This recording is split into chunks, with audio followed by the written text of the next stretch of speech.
Without objection, all members will have 5 legislative days within which to submit extraneous materials to the chair for inclusion into the record. The chair now recognizes himself for a brief point of personal privilege.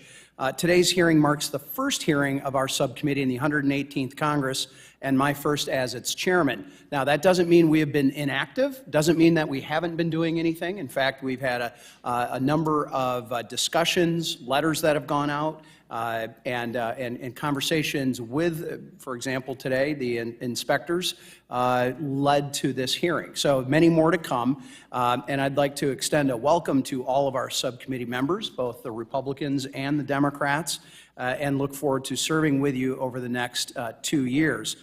Like some of you, this is my first term as a member of the Oversight Subcommittee specifically, and while I'm no stranger to oversight issues, I look forward to learning how we can make our government more accountable to the American people and the consumers that we serve. I want to be clear, this subcommittee will approach oversight in a fair and even-handed manner. That being said, I will not hesitate to use my authority as chairman to hold regulators accountable, and I certainly am not going to shy away from topics that might be sensitive or, frankly, uncomfortable to either side of the aisle. I think that is part of our duty. I look forward to working with the ranking member, Mr. Green of Texas, and look to accomplish our shared objectives. So I'd like to now recognize the ranking member for a brief point of personal privilege. Thank you very much, Mr. Chairman. I concur with you that many things have been done prior to today, and I'd like to accentuate the meeting that you and I had. It was very beneficial. We have made many agreements. Probably one that you and I both understand is that there will be times when we won't agree, but we've also agreed that we won't be exceedingly disagreeable. And we've agreed that we'll meet again. You have a great mentor on this committee to assist you. Ms. Wagner was chair, and she and I worked closely together. I will look forward to doing a similar thing with you, and I'd like to welcome all of the members to the committee as well. Thank the witnesses for being here. And Mr. Chairman, without question, reservation, or hesitation, I'm convinced that there will be something that you and I will be able to work on together. And I look forward to doing that thing as well as many others. I yield back. The gentleman yields back, and I appreciate that. I now recognize myself for 5 minutes to give an opening statement. Today's hearing is entitled Holding the Biden Administration Accountable for Wasteful Spending and Regulatory Overreach. Oversight of the executive branch is a vital check on the president's power, regardless of who occupies the Oval Office. In fact, I had a mentor in my first couple of terms from Michigan, the Lion of the House of Representatives, John Dingell, who taught me a number of things. One was the tyranny of the vote, which is what we just experienced earlier. Doesn't matter what plans you have, doesn't matter who you're with or where you're at, when they ring the bells, we have 15 minutes to go and do our constitutional obligation on the House floor. So that's, we're delayed a couple of minutes because of that. But the other is oversight. And in fact, I decided I was just gonna look up a simple definition of oversight. And this was what popped up on Wikipedia, of all things. Congressional oversight is oversight by the United States Congress over the executive branch, including the numerous U.S. federal agencies. Congressional oversight includes the review, monitoring, and supervision of federal agencies, programs, and activities, and policy implementation. If it's good enough for Wikipedia, it should be good enough for us in this committee to know what our lane is here, and that is to make sure that we are holding those in the administration accountable. The inspectors general before us today represent 4 agencies who touch nearly every part of our financial system. The work done by your offices is paramount to make sure that these agencies stay within the bounds Congress established for them. In recent years, these regulators have pushed those limits, leaving Congress with little or no recourse. In fact, I would argue that there's no better example than the Bureau of Consumer Financial Protection, also known as the CFPB. Over a decade ago, as a response to the great financial crisis, Congress created the CFPB as an agency charged with protecting consumers. Since its inspection, the Bureau has grown to radically transform the notion of consumer protection, often at the expense of small business owners and hardworking Americans with little to no benefit for the actual consumers. Now, I say actual because oftentimes these so-called advocates are really ginning up a paycheck rather than looking for protection. And now, Director Chopra's strategy of regulation by enforcement has left many wondering how one agency can have so much autonomy with virtually no oversight from Congress. Well, we know that the courts are weighing into that at this point. Mr. Bielek, you've led a staff that has the difficult job providing independent oversight and investigations into two governmental agencies, both with very different missions, but equally consequential to today's financial system.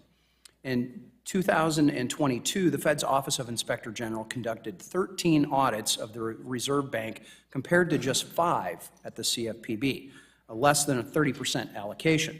While I am aware that new programs created under the CARES Act have increased your workload, this begs the question, why did Congress fail to give the Bureau their own Inspector General? I was not here for the creation of Dodd-Frank, but I came immediately afterwards, and I've been living with the echo effects of it. Mr. Delmar, like the Fed, the Treasury's IG's office is tasked with overseeing massive programs that have billions of dollars in federal spending.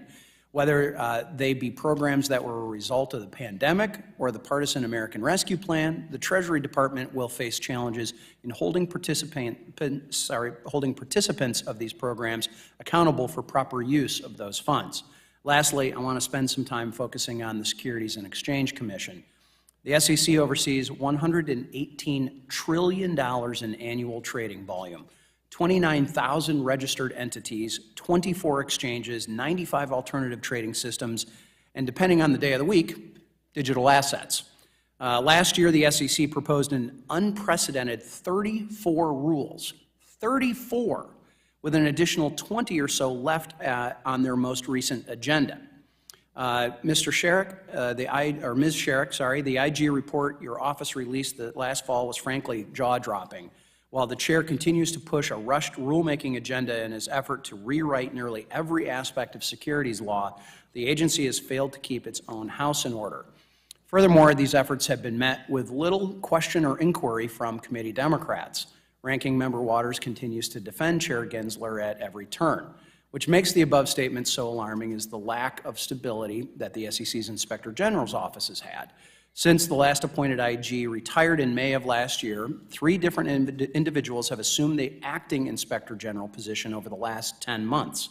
Ms. Sherrick, while I have no doubt you'll be able to answer our members' questions, it is worth noting that the current acting IG has only been on the job for roughly 90 days, and will be need to replaced again in this April. Given the volume of rules currently before the SEC, one would hope that it is the chair's preference to resolve this vacancy issue in a timely manner, but then again, maybe not. Regardless, that's unacceptable in my mind.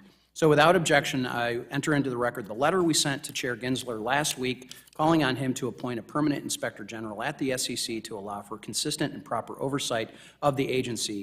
And I look forward to hearing from all of the witnesses, and I yield back the balance of my time. The chair now recognizes the ranking member of the subcommittee, the gentleman from Texas, Mr. Green, for 4 minutes for an opening statement. Thank you, Mr. Chairman. Today, friends, the subcommittee will hold a hearing titled Holding the Biden Administration Accountable for Wasteful Spending and Regulatory Overreach. No mention of President Trump. Dear friends, we live in a world where it's not enough for things to be right. They must also look right. And much of today's hearing will emanate from what happened during the pandemic. You see, it doesn't look right when the world knows that the World Health Organization declared COVID-19 a pandemic on March 11, 2020, during the watch of a Republican president, Donald Trump, and today, this powerful committee will focus only on the watch of the Democratic President, Joe Biden. Sadly, this looks like a partisan witch hunt focused on a Democratic president, wherein the perfect will become the enemy of the good by overlooking the good that was done, all the while ignoring the performance of his predecessor, Republican President Donald Trump. Therefore, a better title for this hearing would be How Republicans, My Friends, Are Out to Get a Democratic President by Making the Perfect the Enemy of the Good. The danger with making the public the enemy of the good is the adverse impact it is likely to have and produce during a future pandemic when millions of lives may be at risk and immediate action is necessary. Understanding this, I will focus on the good done by putting the American people above Republican politics during a pandemic. This was done by providing direct support to the American people with $814 billion to households and individuals, by supporting small businesses with $792.6 billion through the Paycheck Protection Program, by helping states keep schools, businesses, and emergency services open with nearly $150 billion, which included dollars to almost 90,000 local businesses, by fighting the pandemic with $47.8 billion for COVID-19 testing, contact tracing, and mitigation, and with $16 billion to fund vaccine distribution as well as supply chains, by keeping people in homes with $29.6 billion in emergency rental assistance to 6.5 million households, by keeping children out of poverty with $109 billion through the child tax credit. All of this was done because Democrats put the American people above Republican politics.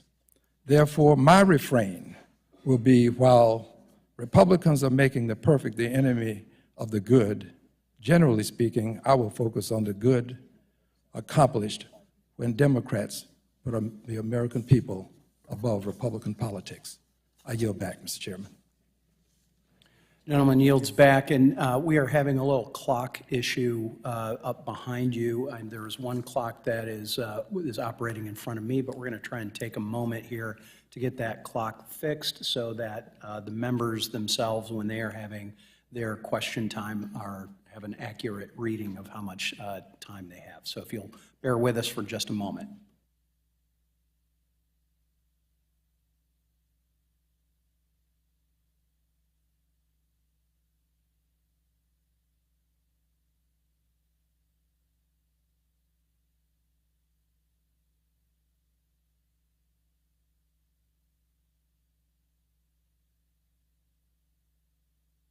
You're going to give it a test run? Oh, there we go. Let's count down. All right, let's reset that to 5. And we'll turn to the testimony of our witnesses today. So today we welcome the testimony of Mark Bielek. Mr. Bielek is the Inspector General of the Office of the Inspector General for the Board of Governors of the Federal Reserve System and the Consumer Financial Protection Bureau.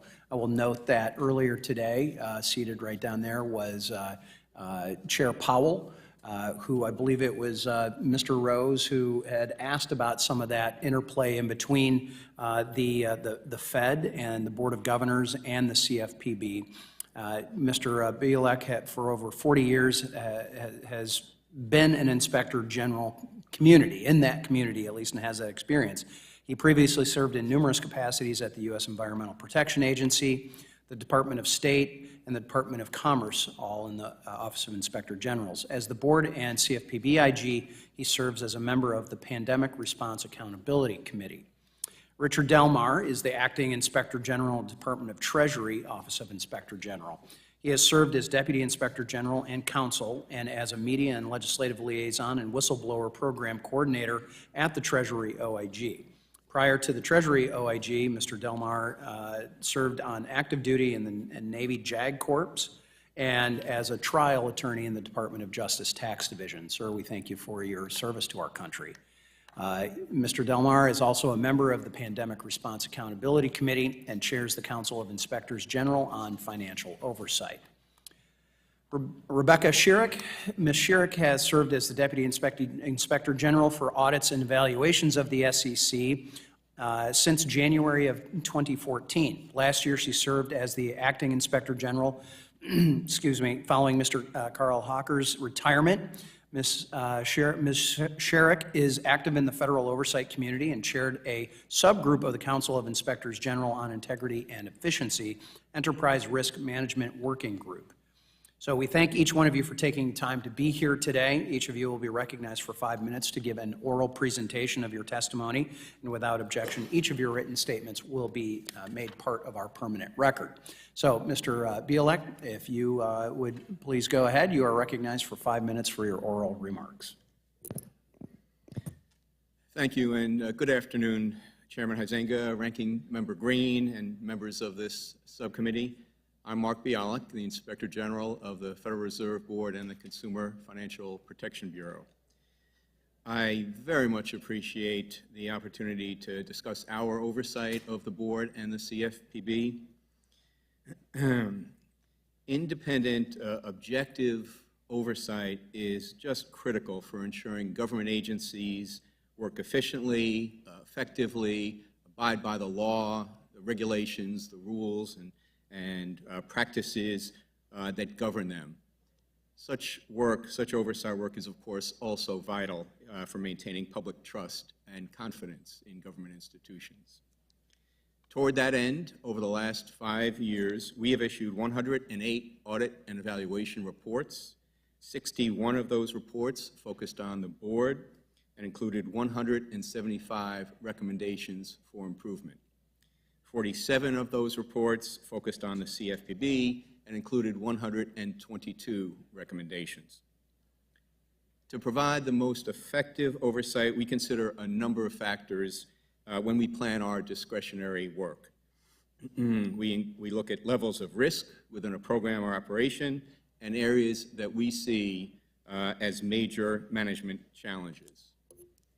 As risk areas shift over time, we appropriately adapt our work to address those changing conditions.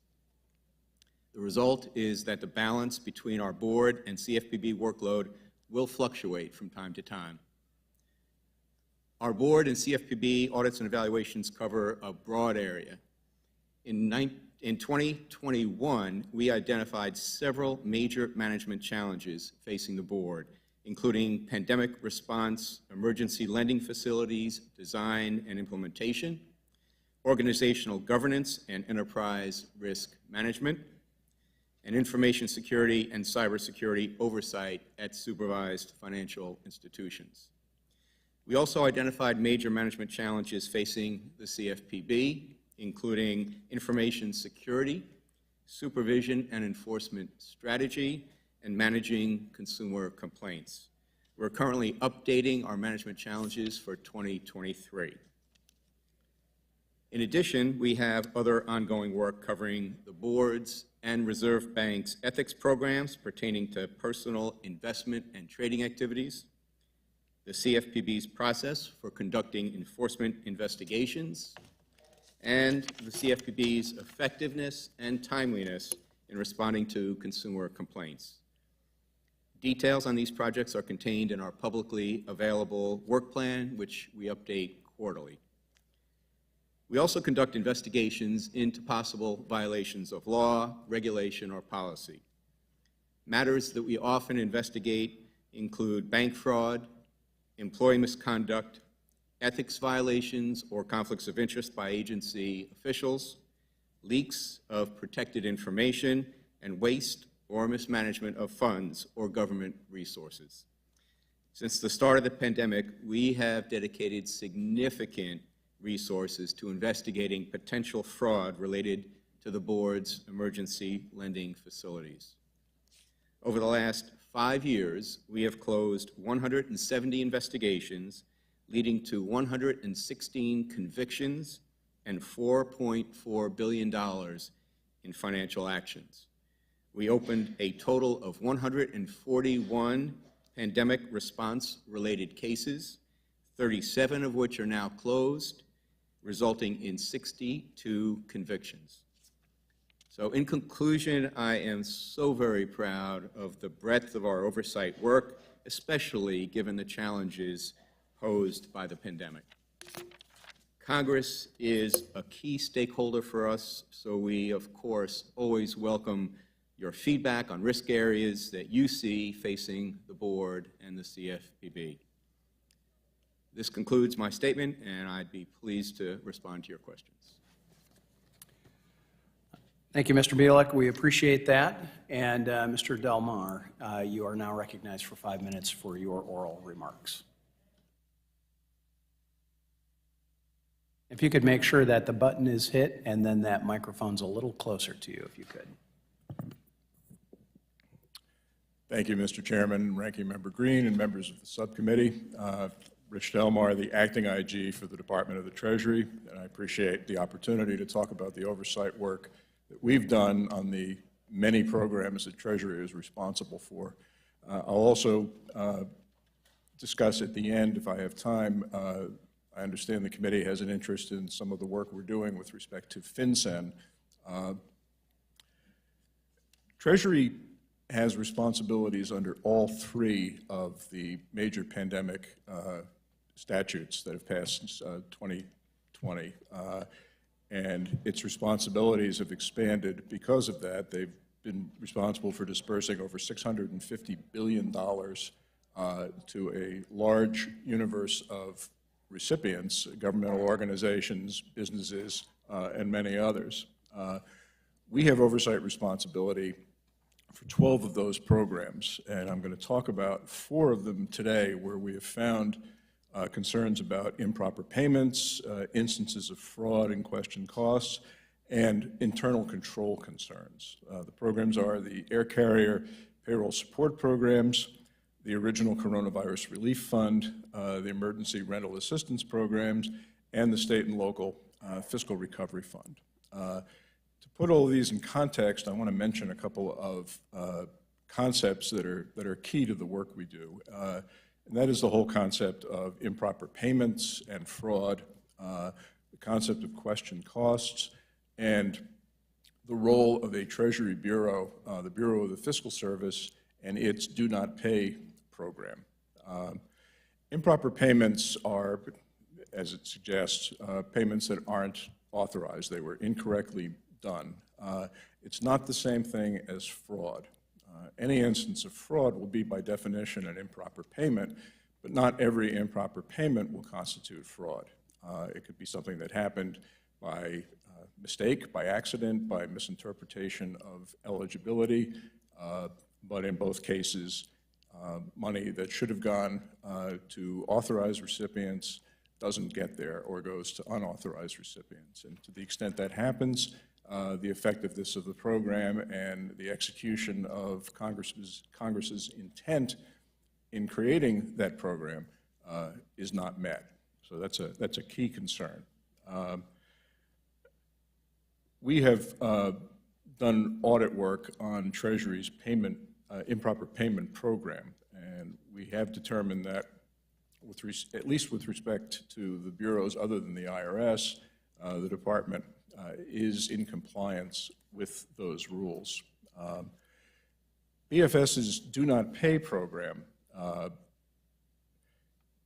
it reduces the amount of improper payment because it's a forum by which people can find out if a recipient is entitled. It can be made more effective if it has greater access to all the relevant information. We've done some work on that. One of the big concerns is the access it has to the Social Security Administration's master death file. And there have been some efforts to improve that. There was actually legislation that will go into effect later this year that will increase the availability of that Social Security information to the Do Not Pay program. Moving on to the specific programs for which we have oversight, the Air Carrier Payroll Support Program, there's actually 3 of them, one under each of the statutes, gives payments to air carriers, passenger and cargo, and affiliated businesses that were impacted by the decline in air traffic. We have a mandatory audit requirement for a subset of those eligible carriers and contractors. Generally, it's the smaller ones. What we found was that there was a systemic problem in the way that the amounts that they were paid because of misinterpretation of the rules. And we've addressed those concerns. One of the big problems is self-certification versus actually going out and checking. Under the coronavirus relief program, the work we did, we set up a portal by which all the recipients could report what they had done with the money, and I see I'm running out of time, so let me skip. The Emergency Rental Assistance Program, there are actually a couple of those. We are getting a lot of complaints about how that works, and we've actually set up a specialized team to process those complaints and, get caught up with the problems that are being reported to us about that. And we will look at those as appropriate. Lastly, I just wanted to mention the FinCEN work that we're doing. We have a series of related audits dealing with how FinCEN manages its bulk data provision program. And we see issues with the MOUs, we see issues with the controls on how that information is used, and we have a series of reports that are going to be coming out starting in the spring and throughout the year. We look forward to that. Gentleman's time has expired. Ms. Sherrick, you are recognized for 5 minutes for your oral testimony. Chairman Huizinga, Ranking Member Waters, Ranking Member Green, and members of the subcommittee, thank you for inviting me to testify about the efforts of the U.S. Securities and Exchange Commission Office of Inspector General to report on the management and performance challenges at the SEC and some of the OIG's recently completed audits and evaluations. In my testimony, I am representing the OIG, and the views I express are those of my office and myself, do not necessarily reflect the views of the Commission or any commissioners. The core mission of the SEC is to protect investors, maintain fair, orderly, and efficient markets, and facilitate capital formation. The OIG is an independent office within the SEC that conducts audits, evaluations, and investigations of the SEC's programs and operations to detect and deter fraud, waste, and abuse, and to promote integrity, efficiency, and effectiveness. In doing so, the OIG plays a critical role in helping the SEC achieve its mission. The OIG Office of Audits, which I manage, provides essential accountability and transparency, and where appropriate, makes recommendations for corrective action. Since January 2021, the Office of Audits has issued 13 audit and evaluation reports that made 83 recommendations to SEC management, all of which were agreed to by management and more than half of which are closed as of this date. Among other things, our recommendations have sought to aid the Division of Enforcement in improving communication of its capabilities and resources that may expedite investigations, help further increase efficiencies in the SEC's whistleblower program, improve strategic planning and performance management related to the SEC's investor education and outreach, and further strengthen the SEC's contract management, information security, investment advisor, investment company examination program, tips, complaints, and referrals program, and controls over hiring actions. The Reports Consolidation Act of 2000 requires OIGs to identify and report annually on the most serious management and performance challenges facing agencies.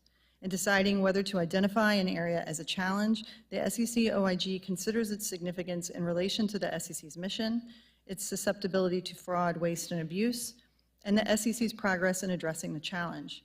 We provide a draft of each year's report to SEC officials, and we consider all comments received when finalizing the report. Last October, we issued our latest report on management and performance challenges, and we identified 4 broad areas where the SEC faces challenges.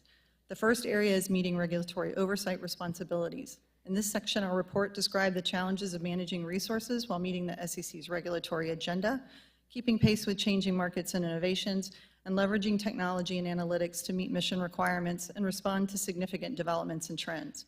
In part, we discussed opportunities to further strengthen cross-functional collaboration and communication during a period of increased rulemaking activities and in light of changes in the workforce, including due to attrition. The second area, protecting SEC systems and data, noted opportunities to evaluate and address the underlying causes and impact of a material weakness related to insufficient user controls, strengthen the agency's cybersecurity posture, and continue to mature its information security program. Improving contract management is the next challenge noted in our report. As we described, a growing majority of the SEC's contract support by dollars obligated is concentrated in information technology services, and management of information technology acquisitions and operations is recognized as a high-risk area across the executive branch. Additionally, as in prior years, we reported on the SEC's use of time and material contracts, noting that such contracts are considered riskier than fixed-price contracts because contractors bill the government by the hour and therefore may lack incentives for cost control. The final challenge discussed in our report is ensuring human capital management. In this section, we provide data that demonstrates recent increases in attrition. We also discussed uncertainties that exist surrounding the plans for return to office and the potential for expanded telework, as well as an audit we completed that identified opportunities to further strengthen controls over the SEC's hiring actions. In conclusion, the SEC OIG remains committed to examining important aspects of the SEC's programs and operations. For example, we're currently assessing controls over public comments submitted online and agency actions taken in response to a technological error in the public comment process that was disclosed last year. We look forward to continuing our cooperative working relationship with SEC management and this subcommittee. Thank you for the subcommittee's support for our mission and for the opportunity to testify. I would be pleased to answer any questions you have.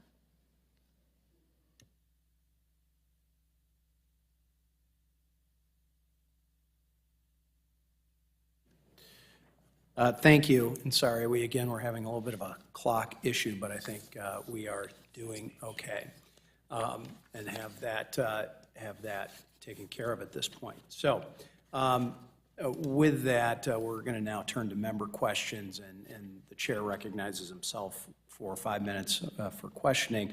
I will note my colleague was going on in his comments about this focusing only on the Biden administration. Well, we're 2 years in, halfway through the Biden administration. So yes, I will note that Jay Clayton, as head of the SEC, had an active schedule in front of this subcommittee, or in front of this committee, under the Hill, both under Republicans and Democrats as well, while he served until 2020.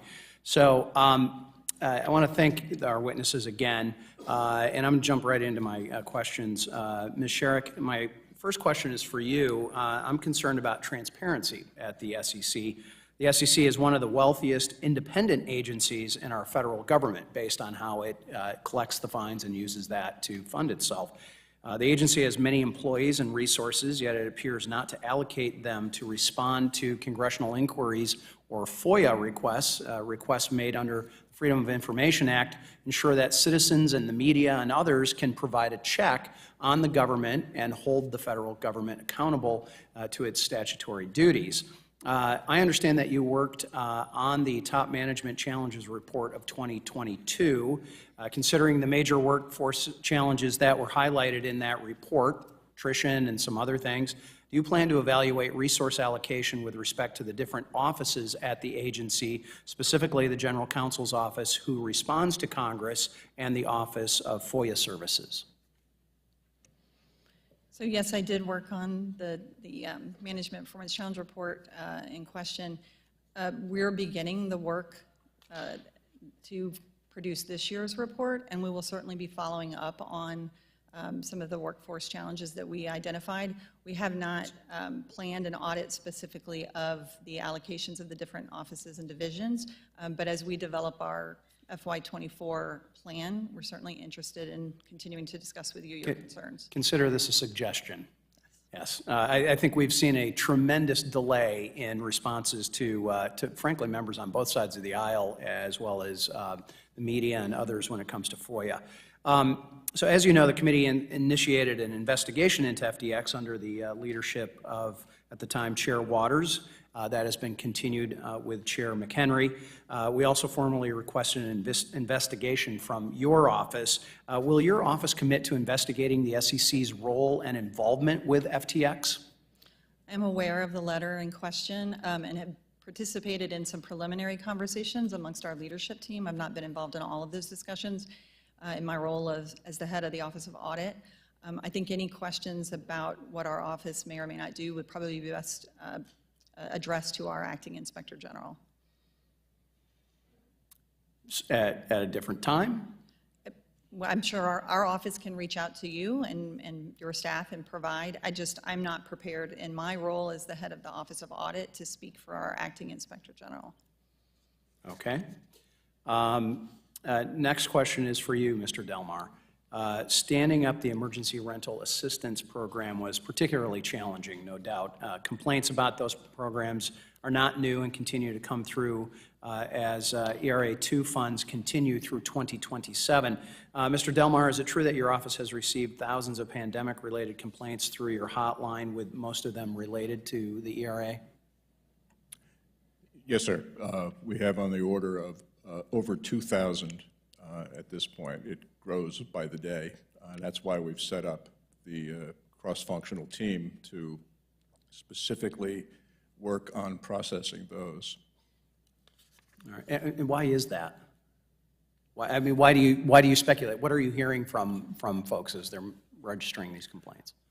I think it's probably fair to say that it's more of a retail distribution operation. There's just more opportunities for people to see either real or perceived inequities, or people getting the funds that, for whatever reason, shouldn't. Right. And what we have to do is isolate those things, and if it's something that we can look at, we will.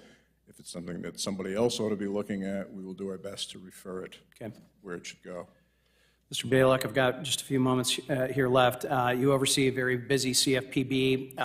In the board's OIG work plan, there is a plan to, quote, review the board's approach to climate risk supervision at financial institutions within the first quarter of 2023. My concern is that the Fed may be acting outside of the supervisory role when it comes to climate policies. Can you tell me more about the goal of this review, as well as the status of the review, and what board activity has encouraged your office to add this to your, what board activity has encouraged your office to add this to your work plan? And I'm going to let you answer very quickly, and then I'm going to have a couple of other questions written to you as well. Certainly. So we do have a team looking at climate risk issues in the supervision arena. They are going to be drafting a white paper that will be setting forth the activities of the board as it looks at establishing and implementing a climate risk activity and initiative. We're going to compare that to other agencies and departments and central banks to see and check their missions and their authorities to see how that compares to the board's efforts, maybe have some best practices laid out, so we can put the pieces of the puzzle together as the board continues to pursue this matter. We are going to My time has expired, so we're going to have to continue this, and maybe one of my colleagues can pick that up. Okay. So I appreciate that. At the request of the ranking member and of the subcommittee and the full committee, we are going to go to the gentleman from Nevada, Mr. Horsford, for the first question. Thank you very much, Mr. Chairman, and to the ranking member for holding this necessary hearing. And thank you to our Inspector Generals who are here today for appearing before the subcommittee. There can be no doubt that it is necessary at times to take a step back and retrospectively analyze the efficacy of our work, both here in Congress as well as the administration's implementation of the laws that we passed. I want to say that I'm proud of the votes that I took to deliver for the American people during the hardest days of the pandemic. And I don't need to remind my colleagues the depth of the pain that our constituents, all of our constituents, felt at times. However, despite the challenging circumstances we found ourselves in, we were able to deliver relief to families and to small businesses who were struggling to simply keep their heads above water. We were able to ensure 6.5 million working families could keep a roof over their head with the emergency rental assistance that we provided for. We were able to protect the payrolls of small businesses across the country with the Paycheck Protection Program so that they could keep their doors open and keep approximately 90 million people on the payroll. When state and local governments faced historic shortfalls, we were able to make them whole and to preserve the services that our constituents rely on every day. That includes public safety, healthcare workers, first responders, police and fire, all that are essential to our quality of life. So I'm happy to take a look back at the challenges that we faced, as long as we, as you said, Mr. Chairman, keep in mind that there were successes. So I hope that we don't forget that. These programs were vital lifelines to Americans at a time when uncertainty and fear dominated their lives. And I want to commend my colleagues for following up on our efforts from the last Congress and taking time today to ensure that these programs are working as Congress intended. Of course, there are lessons to be learned, and I'm eager to be educated on how we can better prepare for whatever may come next. Now, I've been sounding the alarm for years on the fraudsters and the thieves that have been ripping off American taxpayers and blocking honest applicants from accessing the support they need. When we saw issues with the unemployment insurance system, I introduced the GUARD Act to guarantee our state unemployment insurance programs can fight back against these literal criminal cartels, most of whom are foreign. No individual should be allowed to take advantage of individuals desperately in need of these emergency benefits. It should be no different in the programs overseen by our witnesses today. These criminals should and will be held accountable. But in order to do so, we must have accurate data on the funds that were dispersed. So, Mr. Delmar, I understand that multiple programs under Treasury's jurisdiction, including the Emergency Rental Assistance Program, have had various reporting and compliance delays that have impeded monitoring and audit activities. Would you please speak to how these delays may inhibit the department's ability to identify and eliminate fraud? Generally speaking, Congressman, a lot of the problem was delays by the department in setting up how the programs were actually going to be operated and putting together the guidance so that people who were applying had a clear idea of what was eligible and what was not. The combination of delays in standing up the program, having the guidance, and being able to get the reports input just means that you have less of a thorough view of what's going on. And anytime there's a lack of guidance, the opportunities for ineligibles to get benefited increases. Okay. I'm going to follow up with this last question. I'd like to ask you to respond in writing, but I'm concerned about the implementation of the community development financial institutions and the minority depository institutions and the funds that we need to ensure are getting to the marginalized and underserved communities. So if you would please respond in writing to the question that I will submit for the record. And with that, I yield back. Gentleman yields back. With that, we are going to go to the gentlewoman from Missouri, the former chair of this subcommittee and ranking member as well, Ms. Wagner, and who is also the chair of the Subcommittee on Capital Markets. She is now recognized for 5 minutes. I thank you, Chairman Huizinga.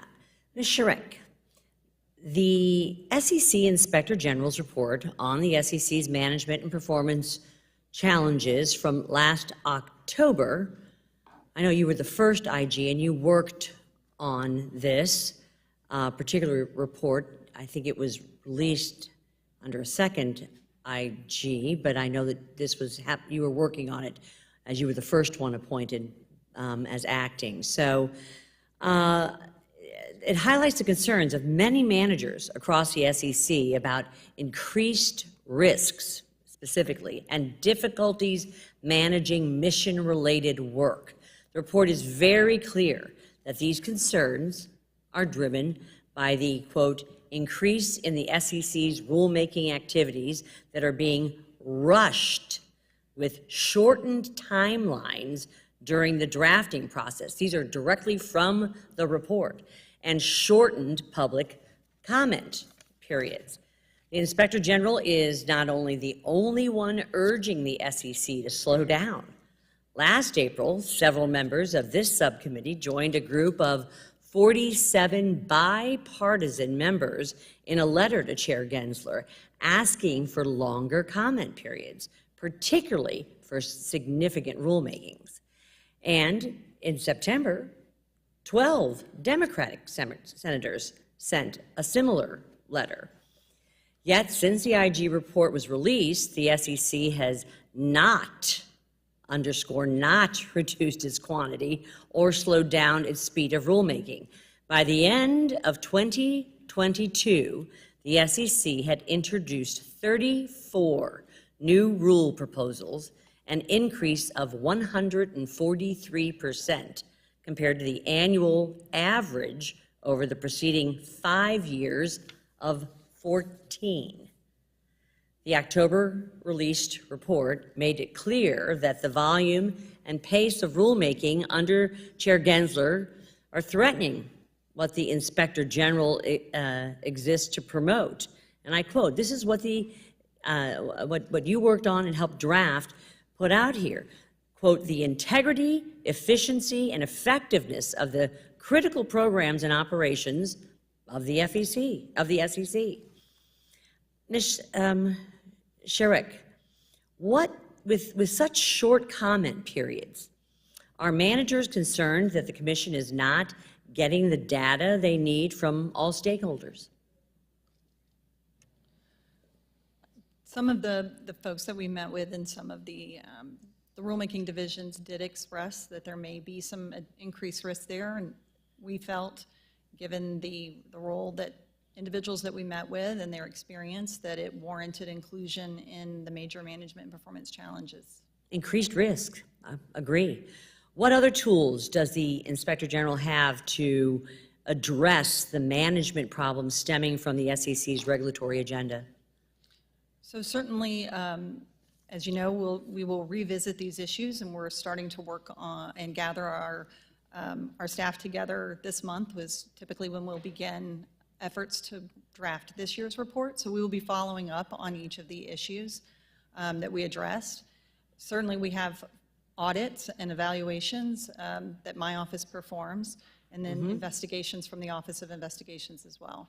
Could you please provide additional detail on these risks that are being created by the mission-related work that's being neglected because of the increase in rulemaking activities, as well as the causes and impacts of the, quote, coordination and communication challenges in the rulemaking process, particularly given potential overlaps in jurisdiction and differences in opinions? I don't have any specific risks to any specific activity that I can offer to you. The conversations that we had with knowledgeable individuals were broad. They broadly described, as you mentioned, the volume and the urgency.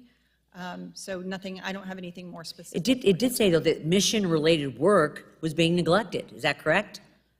I don't know that we use the word neglect. Yes, you said mission-related work that was causing risks. So generally, as I said, we did not have any specific details that were provided to us. Do you anticipate that the IG will be following up on these issues, given that they impact the Commission's ability to meet its mission, including protecting investors?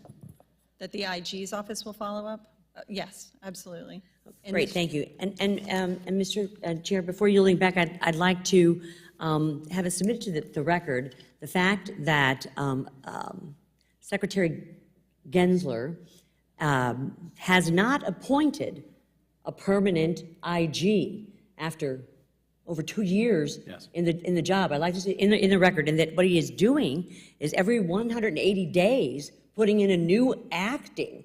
I think this is a way to thwart Congress and our oversight, and so we can't actually talk to an IG who's permanent. I'd like that placed in the record. Thank you. Gentlelady's time has expired. That has been noted, and the letter requesting that the Chair Gensler appoint a permanent IG has been sent as well. With that, the chair now recognizes the gentlewoman from California, the ranking member of the full committee, Ms. Waters, for 5 minutes.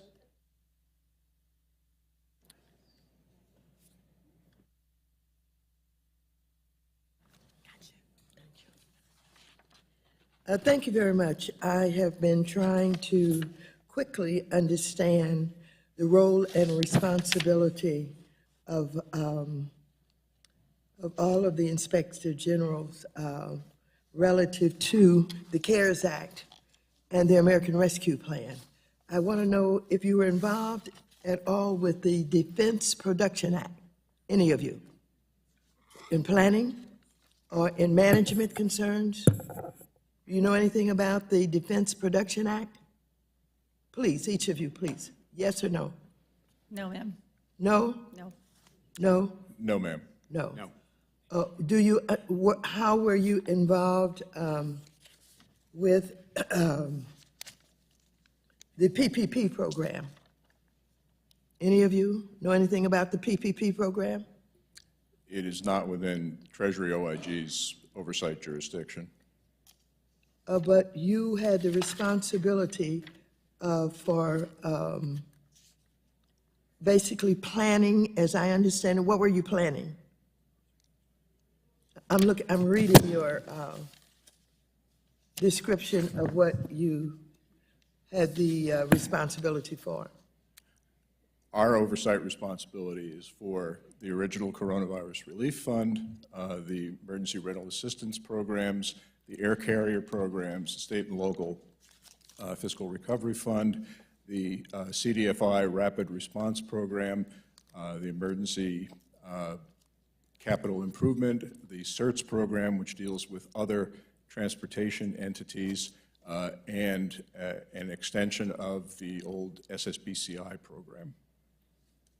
So you are not familiar with PPP and all of what happened in the first year of the PP program under Trump, when the big companies and corporations were in the panels created by the banks as their concierge clients that got funded, and some of them even felt guilty and gave the money back. Are you familiar with that?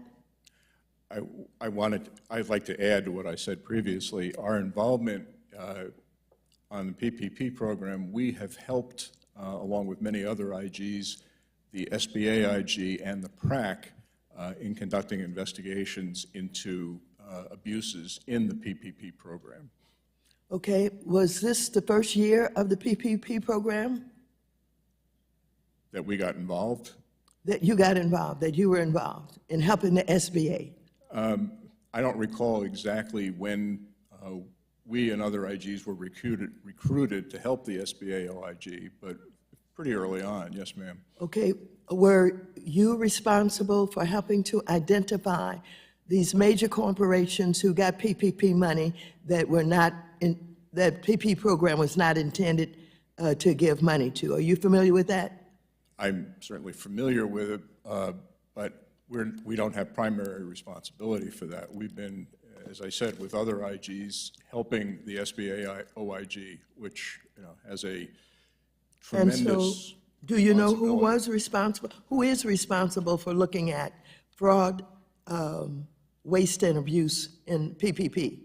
The SBA OIG and the PRAC is involved in that as So well. you worked with SBA OIG, but had nothing to do with PPP? Each IG is independent, ma'am, and we help each other, as I said. Well, when you help each other, you talk to each other? Yes, we do. And so, did you all talk about PPP and what was going on? Sure. In the PRAC and in the Council of IGs on Integrity and Efficiency, it's a big issue.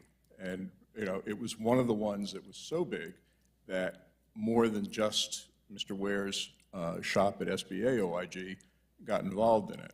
It was to help him carry out his responsibilities as the person responsible for oversight of the SBA.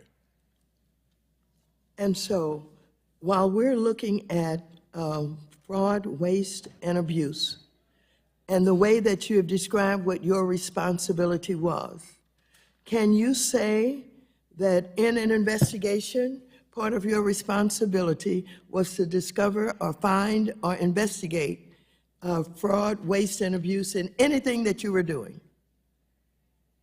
I'm sorry, ma'am, I didn't hear the end of that. Could you restate it again? Did you have the responsibility for investigating fraud, waste, and abuse in any of your responsibilities? Yes, under the IG Act, each IG is responsible for looking at fraud and waste in the programs and operations of that department, which in the case of my office would be Treasury programs, except not the IRS and not the TARP program. Did you find? The gentlelady's time has expired. Thank you very much. I yield back. Gentlelady yields back. With that, the chair recognizes the gentleman from Tennessee, Mr. Rose, who is now recognized for 5 minutes. Thank you, Chairman Huizenga and Ranking Member Green, for holding this hearing, and thanks to our witnesses for taking time to be here today and for your insights. I want to start with Deputy IG Sherrick. Your report shows that Mr. Gensler's aggressive rulemaking agenda has been limiting the time available for staff research and analysis, which could potentially make cost-benefit analysis exponentially more difficult and less accurate. Almost every one of his 60-plus rulemakings, including on private funds, dealer definitions, Form PF, equity market structure, climate disclosures, and now the custody proposal, has significant consequences for the numerous industries targeted by these rules. So, Deputy IG Sherrick, is it true that the report found that each of the major rulemaking divisions at the Commission has stated that they do not have enough time to properly write all of these rules? No, I cannot support that statement. We certainly collected information that there is a challenge, an ongoing challenge, again, related to the folks that we met with who shared that in certain cases, the volume and the urgency of the rulemaking activity is presenting a challenge. We do not have evidence to show at this date that any one of the rulemaking activities, we didn't speak to them about specific rules or the substance of specific rules. It was more geared towards the workload and the challenge that was presenting to the managers that we met with. Isn't it true, though, that they had to pull one rule back and reopen for comment period because there was a failure to properly catalog all the comments that had been submitted?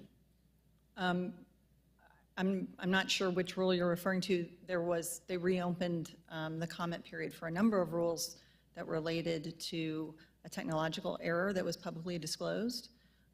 So I'm aware of that. I'm not sure if that's the rule that you're referring to. Would you surmise that that technological error, the failure to observe that, might have been a result of the rushed or frantic pace of rulemaking? My office is looking into the technological error, and we plan to hopefully be able to provide a public report on that by the end of this month.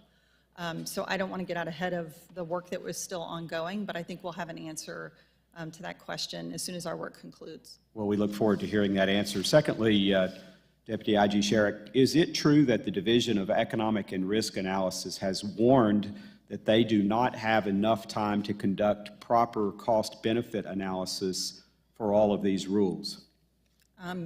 I'm not aware of that specific warning.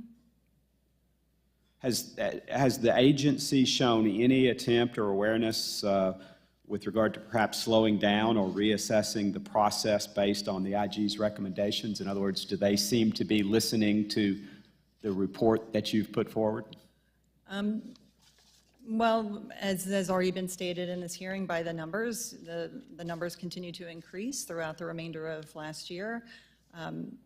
We will certainly continue engaging with the agency to determine what they may have done with respect to our management performance challenge. Unlike an audit report where we have an actionable recommendation that we ask them to respond to and then we assess their performance, this report was informational to them to take for the action deemed necessary. So again, we'll be continuing to follow up to see exactly what they may have done. Sounds sort of like a damn the torpedoes, full speed ahead policy there. IG Bielik, I asked earlier this morning Chairman Powell about the Fed's oversight of the CFPB's budget request, and he told me that you would have the answer. So I hope that you have the answer, or I guess I will have to go back to him. So the question, IG Bielik, is, does the Federal Reserve Board perform any due diligence of the CFPB's claims about its budget, or any verification of the budget requests and whether they comply with statute? Well, Congressman, we conducted a review actually based on a request from Congressman Barr back in 2019, I believe it was. We issued a report in 2019 where we looked at exactly what the legal responsibilities were of the board and the Bureau when it comes to processing requests from the Bureau, CFPB, for their quarterly budget. We looked at both the CFPB's responsibilities to provide information to the board. We looked at the board's responsibilities under the law for what it is they were required to do in processing those requests. We determined that they both abided by those statutory requirements that were in Dodd-Frank for that purpose. We did find there was some failure to report to Congress some information about those budget requests. I think for 2 or 3 years they fixed that and started reporting them as they were required to do. But other than that, they both were upholding their legal responsibilities under the statute.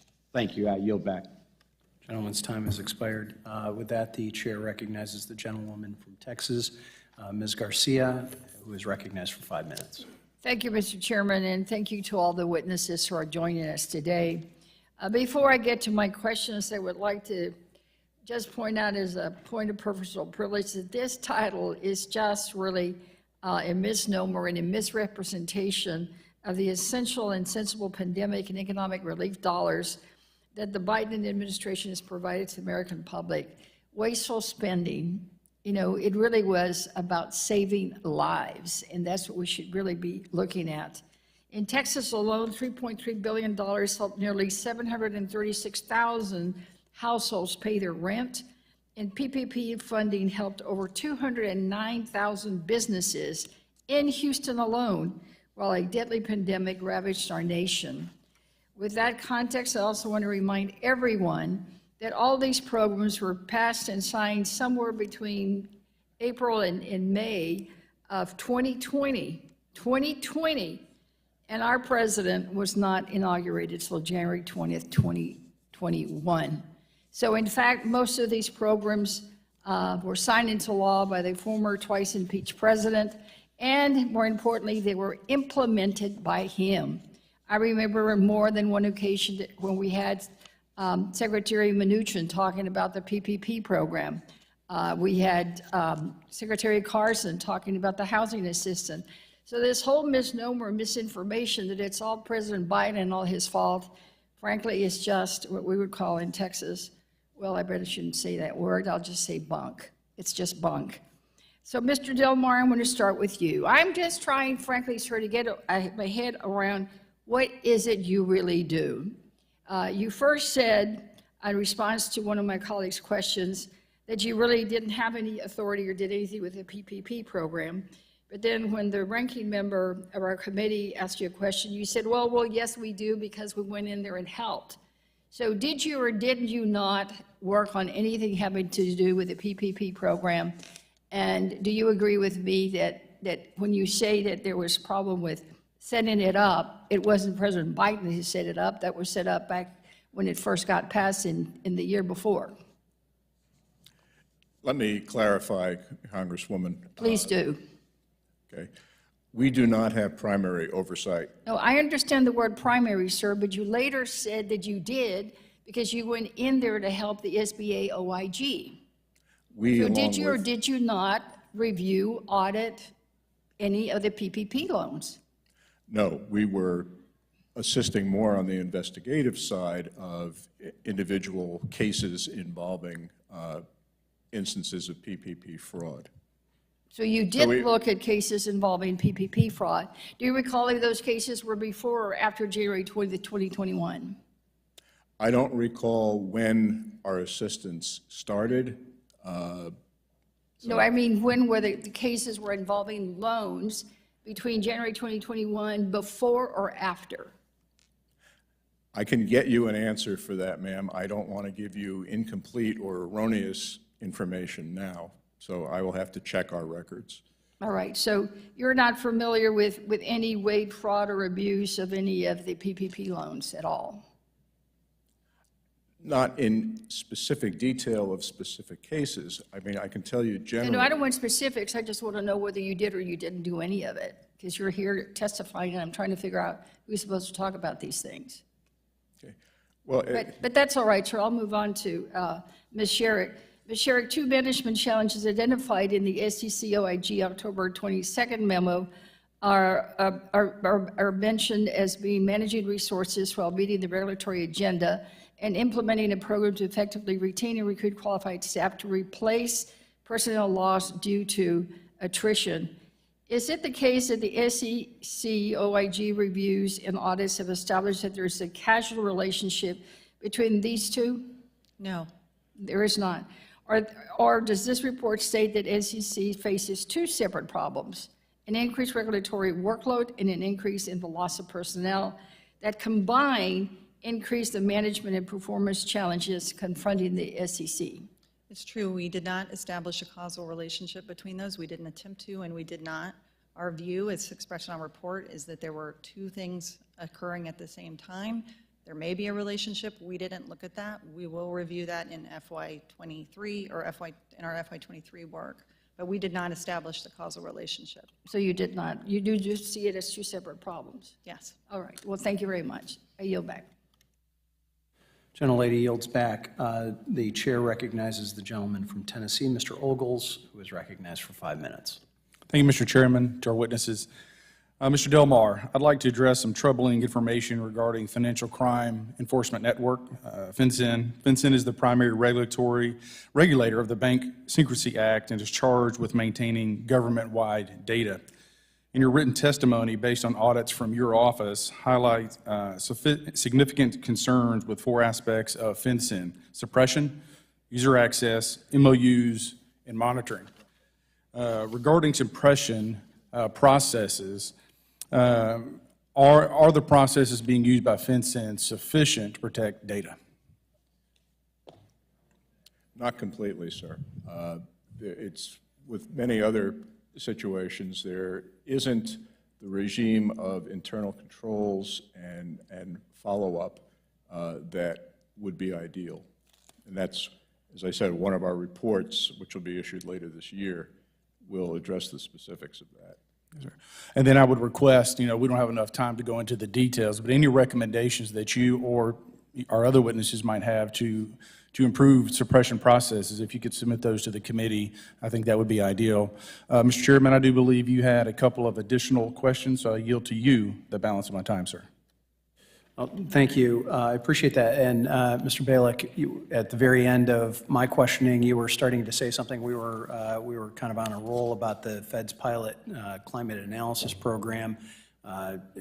Does your office intend to review the nature of this?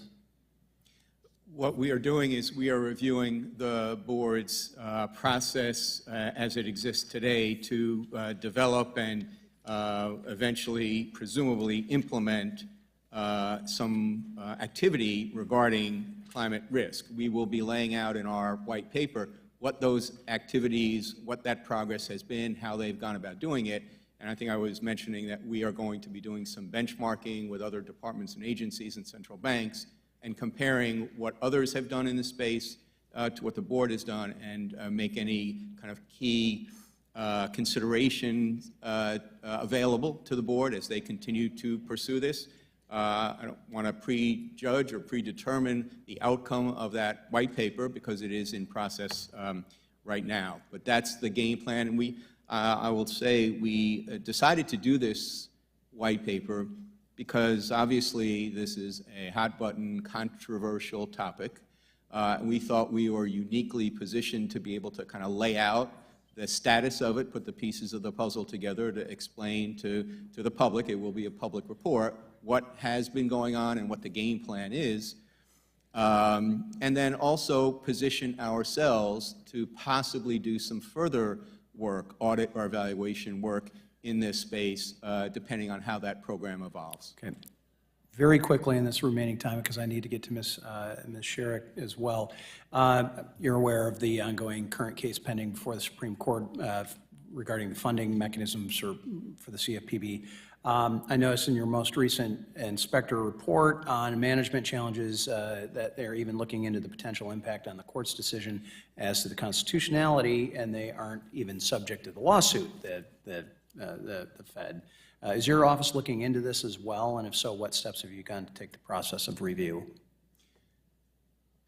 Because the matter is going to be presented and will be pending before the Supreme Court, we have not gone ahead and done any assessment of the potential impact of a decision from the Supreme Court on the Bureau's, the CFPB's funding, because it depends a lot on the rationale, obviously which way they decide, but also on the rationale for any decision. Once we have that, we'll be in a better position to make that assessment. All right, might want to start thinking about it. All right, Ms. Sherrick, last week we learned that SEC employees will officially return to the office at the end of the month. According to reports, they'll be required to be in the office 2 days per pay period. That's twice a month is the pay period, so basically an average of 1 day a week. We also know that the SEC plans to move into a new 1.2 million square foot headquarters in Washington, D.C., which can accommodate 4,500 employees at one time.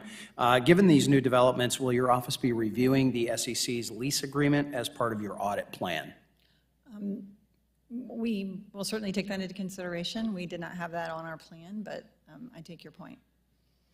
It would seem having a background in real estate and construction, that is very valuable real estate in downtown DC, and there's going to be a pretty penny paid. And if we aren't even filling that with the employees, that's a problem. So gentleman's time is expired, and so he yields back. The gentlewoman from Georgia, Ms. Williams, is now recognized for 5 minutes. Thank you, Mr. Chairman, and thank you to all of the witnesses who are here with us today. The programs that the institutions represented here today oversee, audit, and investigate supported Americans in every congressional district, including people of color, working families, and many minority business owners during the pandemic. Congressional Democrats, putting people over politics, created these life-saving programs that were critical to uplifting communities and supporting the most marginalized. As we continue to move towards a strong recovery, we need to keep a watchful eye on these programs to make sure that they're supporting the people that they were intended to support. The resources that these programs offered put children back in school, kept businesses open, kept people employed, and kept families in their homes. We've all seen the data that shows how communities of color were disproportionately impacted by the pandemic, leading to a greater need for resources. My hometown of Atlanta, unfortunately, felt this more severely than any other city in America as we lead the nation in the racial wealth gap. Under Democratic leadership, this committee strongly supported CDFIs and MDIs, recognizing the importance of diverse and mission-driven community financial institutions for marginalized communities. In recent years, the number of CDFIs in Atlanta and across Georgia have multiplied rapidly, offering a lifeline for many business owners, homeowners, and others seeking capital in our communities. But we've heard concerns that some firms were receiving certifications, but were not truly focused on providing financial access to underserved communities. In response, the CDFI Fund took steps to overhaul its certification process. We can't allow firms to receive assistance meant for true CDFIs if they're not going to do the work. Mr. Delmar, your office is overseeing these efforts. What are your office's plans to examine CDFI and MDI programs that are intended to strengthen these institutions and ensure funds are going to underserved communities, including communities of color, that traditional financial institutions often ignore?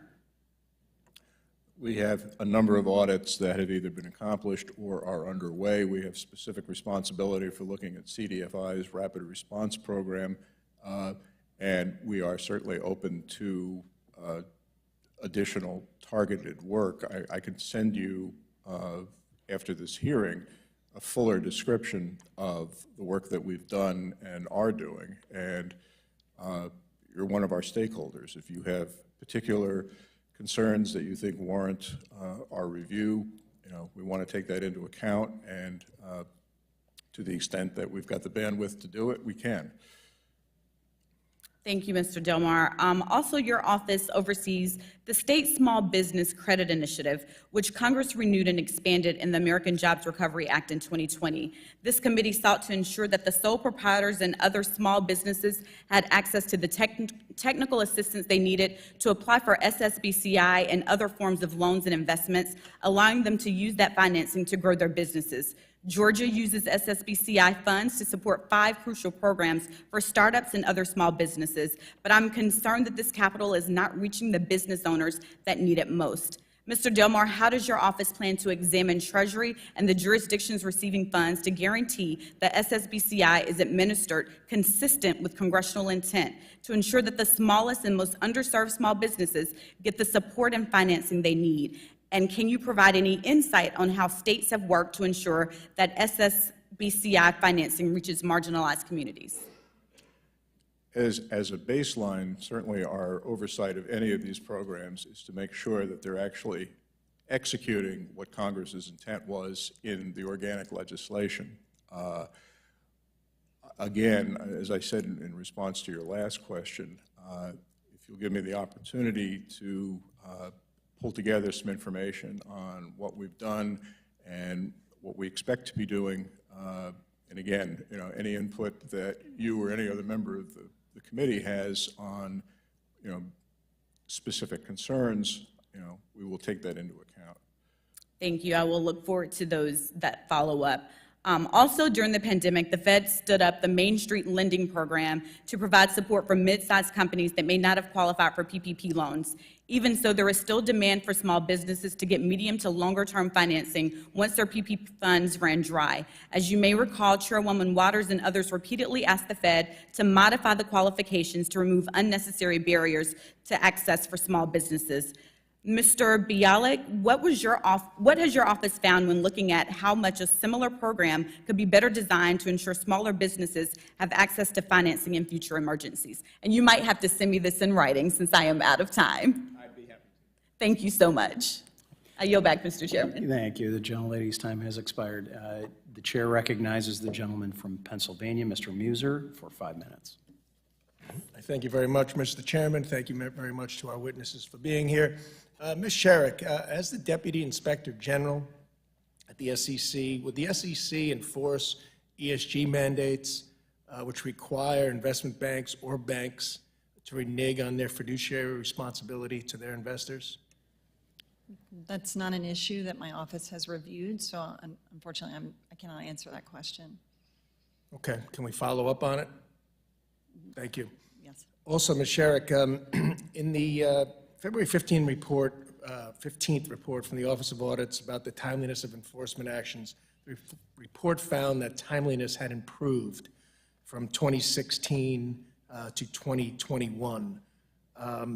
It is a little concerning related to SPACs because I'm hearing from many retail investors and the special purpose acquisition companies that they're very concerned with the length of time that their investments are being held in limbo because of prolonged SEC enforcement actions.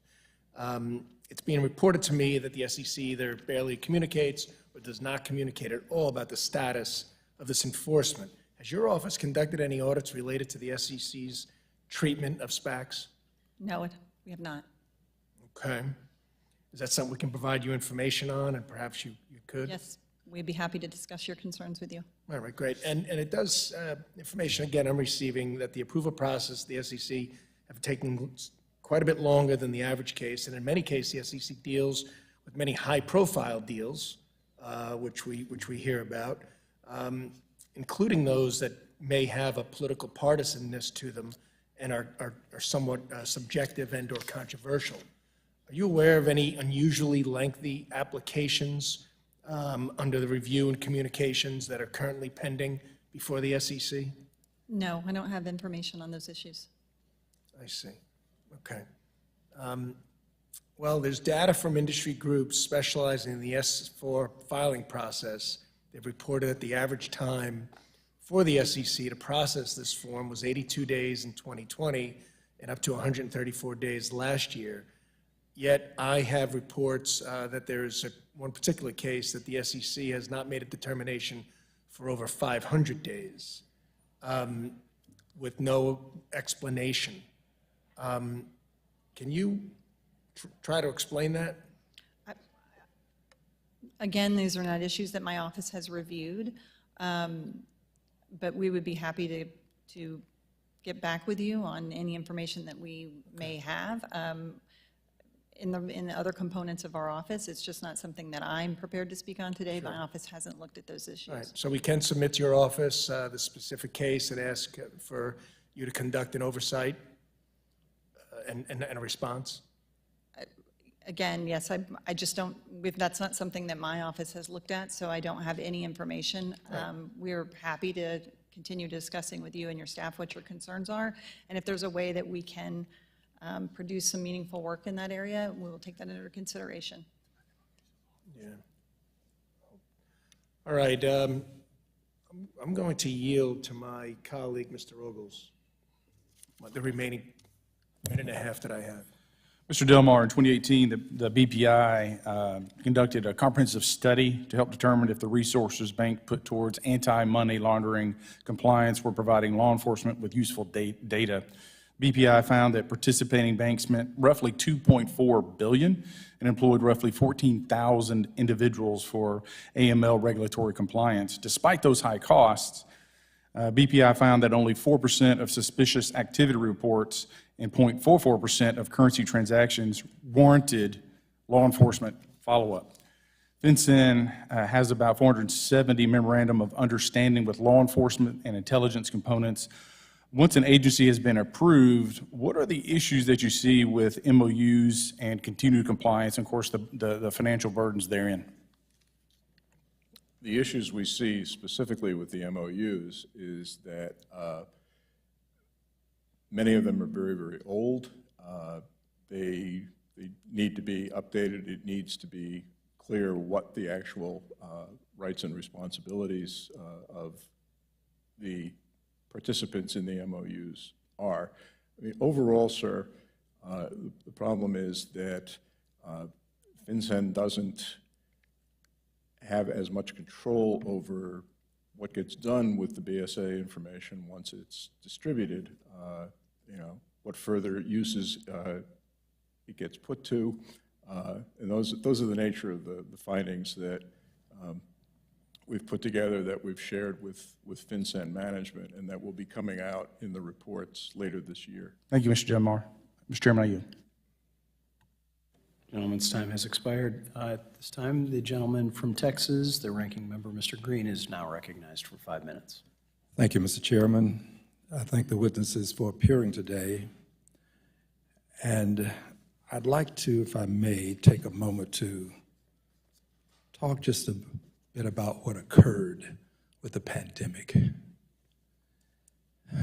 In 2022, we surpassed 1 million deaths to the pandemic. I traversed the streets in Houston, Texas. No cars, or very few cars, very few vehicles on the street. Businesses were closed. Not all, a good many. People were concerned about paying the rent. They were concerned about paying their mortgages. People were afraid. It was a pandemic, a global shutdown. My assumption is that you're not here today to tell us that we shouldn't have provided money directed to people to assist with rent and mortgages and food on the table and keeping their homes and avoiding eviction. You're not here to tell us that we shouldn't have done that, are you? If you are here to tell us this, raise your hand. Let the record reflect that no hands are up. You're not here to tell us that we shouldn't have spent some $792.6 billion to support small businesses, are you? If so, raise your hand. Let the record reflect that no one has raised a hand. And surely you're not here to tell us that we should have spent the $29.6 billion in emergency rental assistance, assisting 6.5 million households, keeping people in their homes, roof over their heads. You're not here to tell us that we shouldn't have done that, are you? My suspicion is that the pandemic was something that we had to fight by spending money. I say my suspicion. It's a fact we did. We spent $47.8 billion testing, performing contact tracing and mitigation.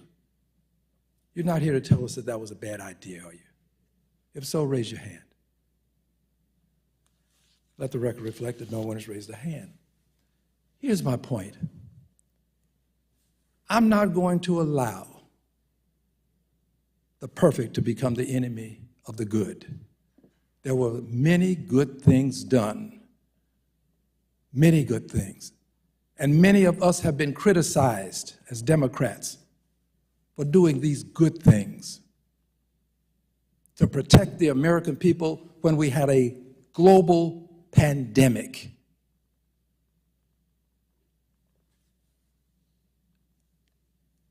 How on earth could we have had the people of this country believe that their government was doing what it was supposed to do without our providing assistance? People expect the government to step in and be of assistance when they can't work because we told them not to go to work, when they couldn't pay the mortgage payments because we required that they stay home. This is what people expect from the government, that we would do these things. So I am exceedingly proud of the way my Democratic colleagues and I were adults in the room and decided that we would do what was right for the American people. Yes, there were some mistakes made along the way. But if you're going to talk about mistakes made along the way and you're going to develop best practices, you ought to look at the entirety of the picture and all of the mistakes if you're going to have best practices. And that's what we should look for here in Congress. So I thank you for appearing, and I yield back the balance of my time. Gentleman yields back. For that, the chair recognizes the gentleman from West Virginia, Mr. Mooney, for 5 minutes. Thank you, Mr. Chairman. So, Mr. Bialik, your office has no small task. You oversee two independent agencies, the Federal Reserve and the CFPB. Typically, I understand your time is split 60-40 in favor of the Federal Reserve, but most recently maybe more like 70-30 following the pandemic lending programs that were mentioned. The CFPB, however, has a unique and frankly, I believe, unconstitutional funding structure, taking funds from the Federal Reserve rather than through the annual appropriations process from Congress. This insulates the CFPB from really congressional oversight. In fiscal year 2022, the CFPB requested $642 million from the Federal Reserve for operating expenses, a record high, yet the CFPB's unobligated funds or leftover funds have only increased over the past several years, more than doubling from 2018, now at $128 million. In fact, the only time the CFPB spent down any of its unobligated funds was under Acting Director Mick Mulvaney, who wisely decided to use those funds instead of requesting more when it was not needed. So, Mr. Bialik, can you explain why the CFPB keeps requesting record transfers from the Federal Reserve while the amount of leftover funds continues to grow?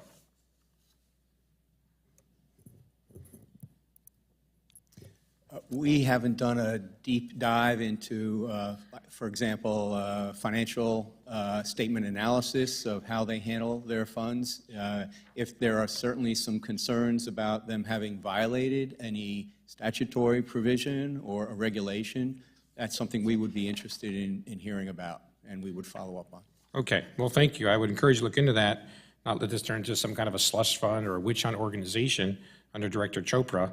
And let's frankly hope the Supreme Court does the right thing by concluding their funding structure is unconstitutional.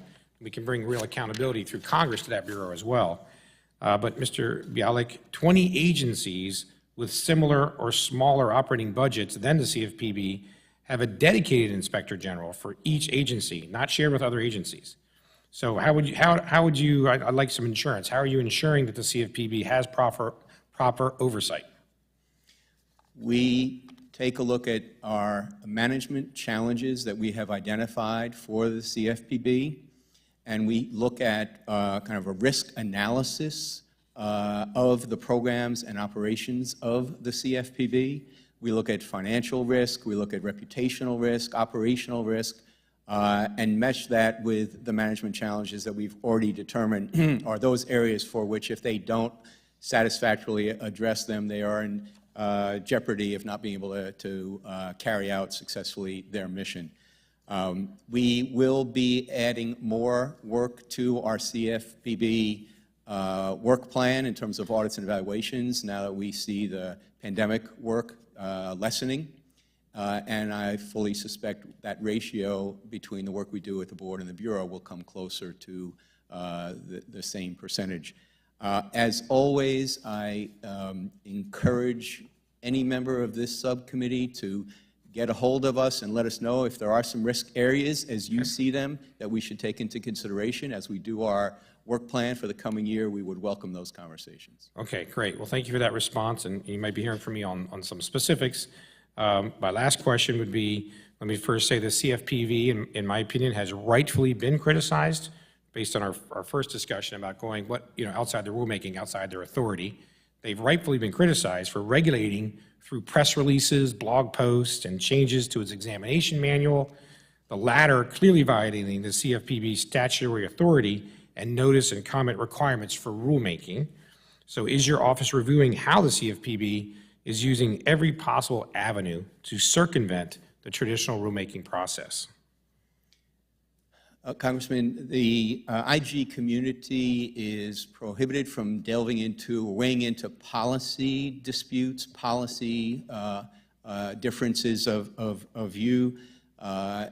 If we do engage in that, it throws up a roadblock in terms of our ability to be viewed as objective in going in and auditing or evaluating the programs and operations which evolve from that policy. So we have to make a distinction between what are policy-based issues, versus what are fraud, waste, abuse, illegality in terms of how an agency is conducting itself.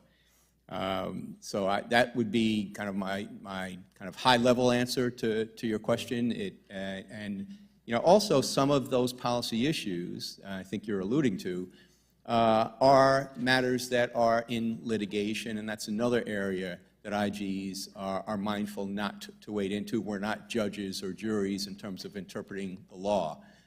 So with those provisos, I would say, other types of concerns you have, we'd be happy to discuss with you and pursue. Okay, I think my time is Well, and I will note that the clock was frozen apparently at 44 seconds and then jumped to 9 seconds. So there was a pause there, so my apologies on that. With that, I'd like to thank the witnesses for their testimony today. And without objection, all members will have 5 legislative days within which to submit additional written questions for the witnesses to the chair. We will then pass those along to you, and we request that you respond to those as promptly as possible. And with that, I appreciate the participation from all my colleagues. Certainly, we appreciate the participation of our witnesses. And with that, this hearing is adjourned.